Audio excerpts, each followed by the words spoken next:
क्या हम कोई गुलाम हैं कि जो आप कहेंगे हम कर लें? हमारी रूस से भी दोस्ती है, हमारी अमेरिका से भी दोस्ती है, हमारी चाइना से भी दोस्ती है, यूरोप से भी है। वैसे तो हमला रूस ने यूक्रेन पर किया और वहां जंग अभी जारी है, पर इसका एक नतीजा ये निकला है कि पाकिस्तान ने पहली बार अमेरिका और रूस के दरमियान एक अलग न्यूट्रल पोजीशन इख्तियार की है। लेकिन क्या पाकिस्तान को इसका खमियाजा भी भुगतना पड़ेगा?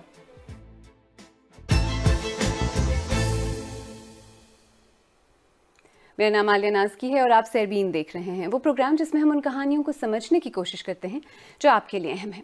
पाकिस्तान की इस तारीखी पोजीशन और इसके कॉन्सिक्वेंसेस की बात तो करेंगे ही, लेकिन आए पहले ये देखते हैं कि रूस की तरफ से यूक्रेन पर हमले के तकरीबन 2 हफ्ते बाद अब वहाँ हालात कैसे हैं।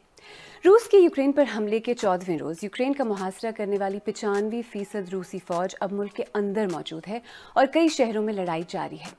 किएव, मारियोपोल, सोमी और खार्किव से शहरियों की इवैक्यूएशन के लिए सेफ पैसेजेस देने की सदर पुतिन की पेशकश को यूक्रेन ने गैर इखलाकी और नाकाबिल कबूल करार दिया है, क्योंकि ये रास्ते शहरियों को सिर्फ रूस या फिर रूसी इत्तेहादी मुल्क बेलारूस ले जाएंगे।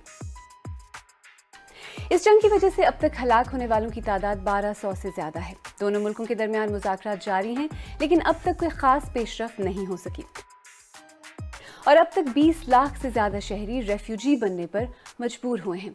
इनमें से ज्यादातर लोगों ने पड़ोसी मुल्क पोलैंड पर पनाह ली है और कुछ ने दीगर यूरोपीय ममालिक का रुख किया है।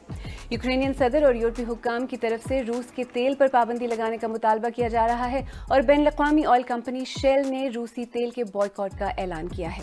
उधर रूस ने धमकी दी है कि अगर मगरिब ने रूस के तेल पर पाबंदी लगाने का फैसला किया तो इसके संगीन नताज भुगतना पड़ेंगे और वो जर्मनी के लिए अपनी अहम गैस पाइपलाइन बंद कर सकता है। यूक्रेन में तो जाहिर है हालात काफी गर्म हैं, लेकिन ये गर्मी पाकिस्तानी सियासत का टेम्परेचर भी बढ़ा रही है। वजीर आज़म इमरान खान ने तो अपनी पोजीशन में किसी भी इब्हाम की गुंजाइश नहीं छोड़ी। यूरोपियन यूनियन के एम्बेसडर ने खत लिखा पाकिस्तान को कि आप रूस के खिलाफ उसके मुखालिफ स्टेटमेंट दें, उसके खिलाफ वोट दें। हम आपके सामने क्या हैं? क्या हम कोई गुलाम हैं कि जो आप कहेंगे हम कर लें? हम कोई किसी से दुश्मनी नहीं चाहते, हम सबसे दोस्ती चाहते हैं। हमारी रूस से भी दोस्ती है, हमारी अमेरिका से भी दोस्ती है, हमारी चाइना से भी दोस्ती है, यूरोप से भी है। हम किसी कैंप में नहीं हैं। हम जंग में किसी का साथ नहीं देंगे, अमन में सबका साथ देंगे। वजीर आज़म साहब तो काफी गुस्से में हैं, लेकिन पाकिस्तान की वैसे स्टेटेड पॉलिसी इस जंग के बारे में क्या है?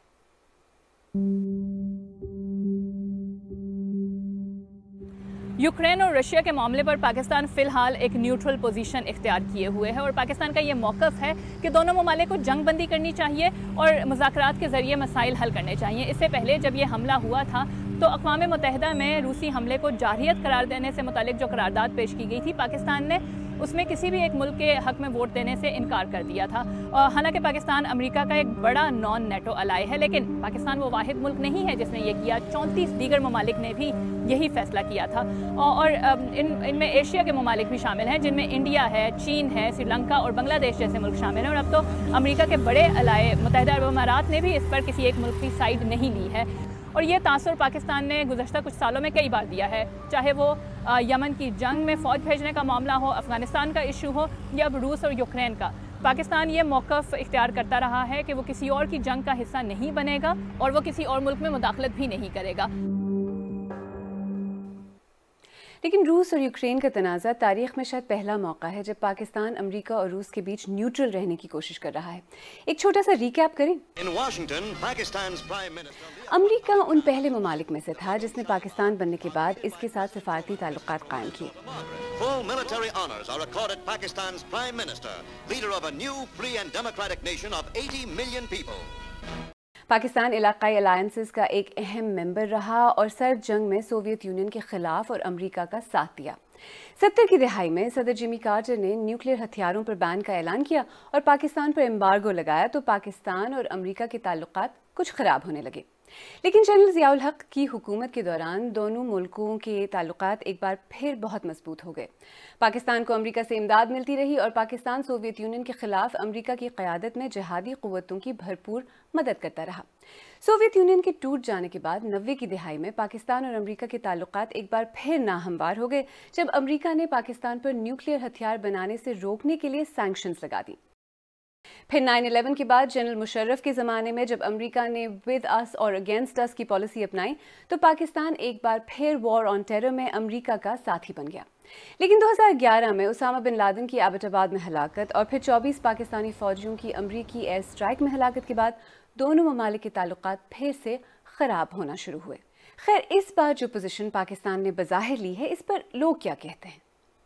अगर पाकिस्तान को किसी एक को ही चूज़ करना है तो आई वुड डेफिनेटली से कि रशिया की तरफ जाएं, बिकॉज ओवर द ईयर्स हमने देखा है कि हमने अगर यूएसए को इतना ज़्यादा सपोर्ट किया with Afghanistan and everything, like when we need them they are never there. इस वक्त जो पाकिस्तान की खारजा पॉलिसी के इश्यूज़ हैं वो उसमें ऑब्वियसली पाकिस्तान जो है वो बड़े मुश्किल दौर में गुजर रहा है और पाकिस्तान अगर कोई साइड्स लेगा तो उसके लिए इतना अच्छा नहीं होगा। हमने देखा माजी में भी पिछले 75 सालों में भी जो पाकिस्तान है वो हर मरतबा उसने जो है एक साम्राज्य जो आप कह सकते हैं कठपुतली का किरदार अदा किया, जो यहाँ की स्टेट है, जो यहाँ की रियासत है। तो आने वाले अरसे में भी वो कोई भी इंडिपेंडेंट फैसला बिलखुसूस इन क्राइसिस की हालात में वो नहीं ले सकती, उसे अल्टीमेटली किसी की तरफ रुजू करना पड़ेगा।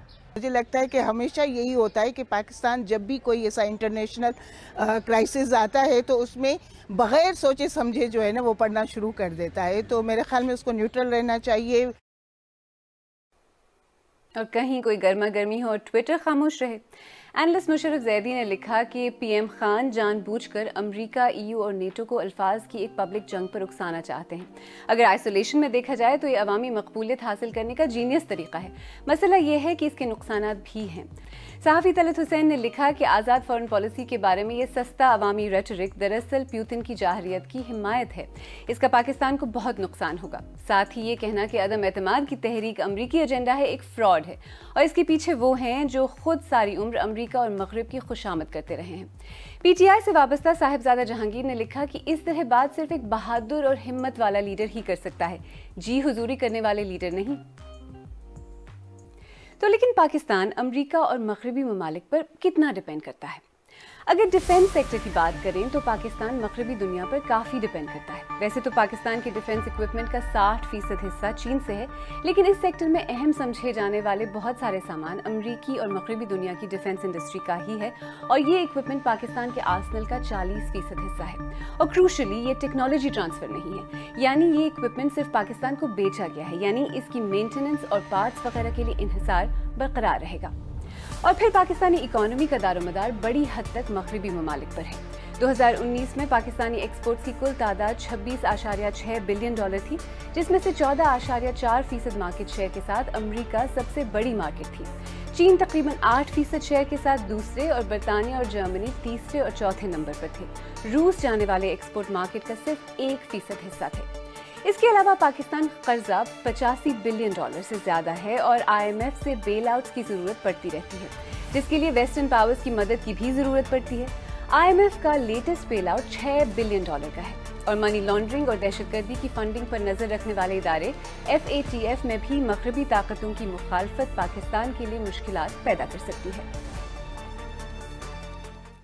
तो क्या पाकिस्तान को इस तब्दीली का खमियाजा भुगतना पड़ेगा?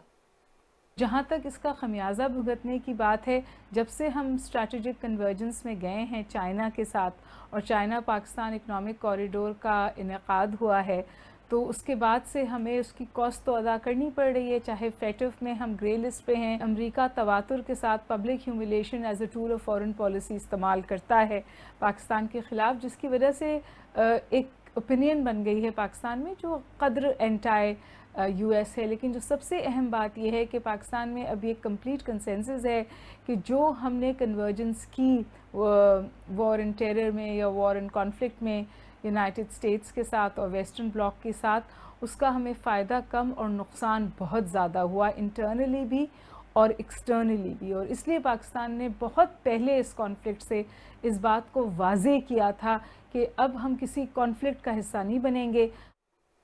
वैसे तो हर मुल्क को जंग और जारहियत की मजम्मत करनी चाहिए और कुछ लोग ये भी कह रहे हैं कि रूस की मजम्मत न करना इस जंग की हिमायत के बराबर है।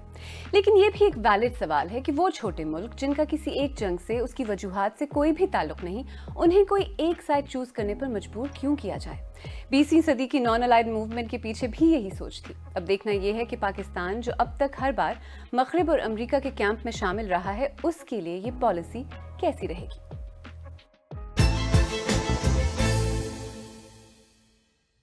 अगर आपको हमारा प्रोग्राम पसंद आया तो हमारे YouTube चैनल को सब्सक्राइब करें, बेल आइकॉन पर क्लिक करें और प्रोग्राम का लिंक अपने दोस्तों के साथ शेयर करें। और आप सेरबीन की पुरानी किस्तें देखना चाहें तो यहाँ क्लिक करके भी देख सकते हैं।